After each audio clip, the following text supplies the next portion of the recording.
The sum of the first 3 terms of an AP is 33। ठीक है, first 3 terms का सम AP में कितना है 33।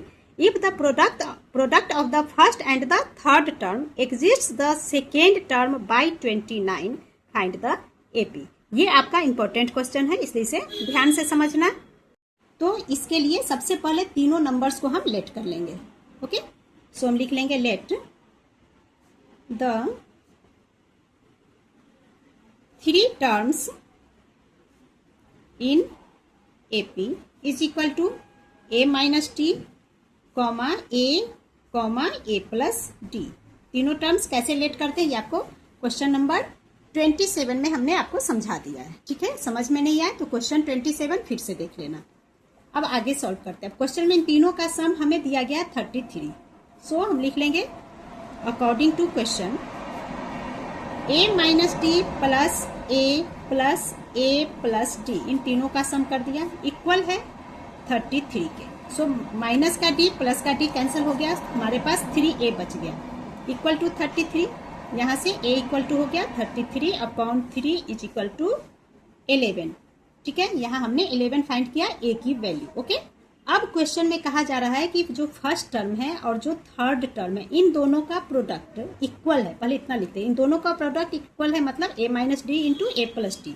सो अगेन हम लिखेंगे again according to question A minus d into A plus d equal है। ये इक्वल है किसके? सेकेंड टर्म से 29 ज्यादा। सेकेंड टर्म हमने क्या लिया है A, सो A से 29 ज्यादा है, कहने का मतलब A प्लस 29 हो गया। अब यहाँ पे देखो आप A minus d into A plus d, ये हमारा A minus b into A plus b formula पे है और ये फॉर्मूला इक्वल टू क्या होता है A square minus b square. So इसी के अकॉर्डिंग इसे सेट करेंगे।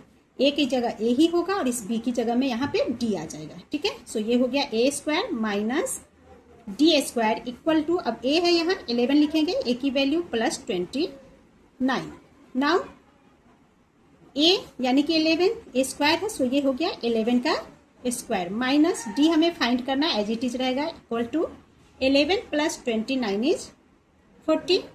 अब इस 11 स्क्वायर क्या हो जाएगा, 11 का square 121 minus D square equal to 40। अब यहाँ पे माइनस डी स्क्वायर को स्टॉप कर लेंगे तो हो जाएगा 40, ये प्लस में इधर आकर माइनस का 121। Now minus d square equal to minus करेंगे तो हो जाएगा माइनस का 81, इक्वल टू का साइन है सो इधर से माइनस माइनस कैंसल, बच गया डी स्क्वायर इक्वल टू 81। ठीक है, डी स्क्वायर इक्वल टू 81, यहाँ से हमें डी मिल जाएगा equal to square root of 81 that is plus minus 9।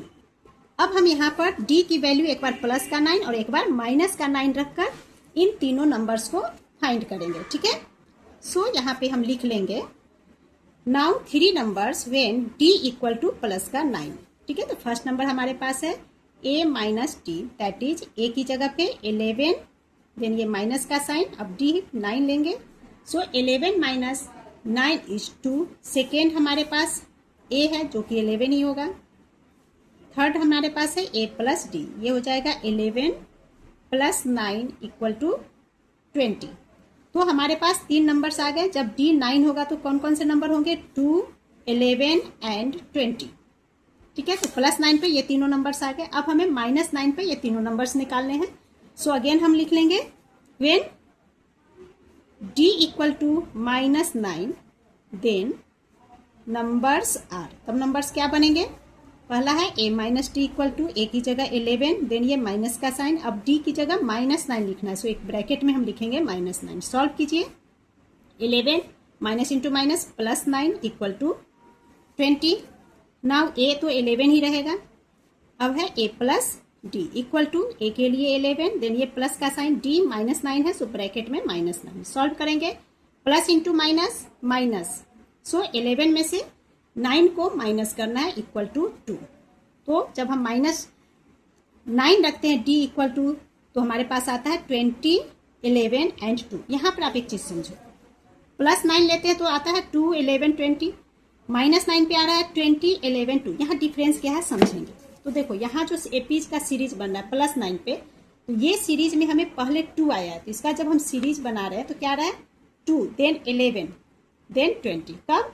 जब d प्लस का 9 और जब हम d माइनस का 9 लेते हैं तो हमारे पास सीरीज बनता है सबसे पहले 20, देन 11, देन 2। यहाँ क्या हम समझते हैं, एक इंक्रीजिंग ऑर्डर में है और एक डिक्रीजिंग ऑर्डर में। ठीक है, समझ गए आप? Now question 30 is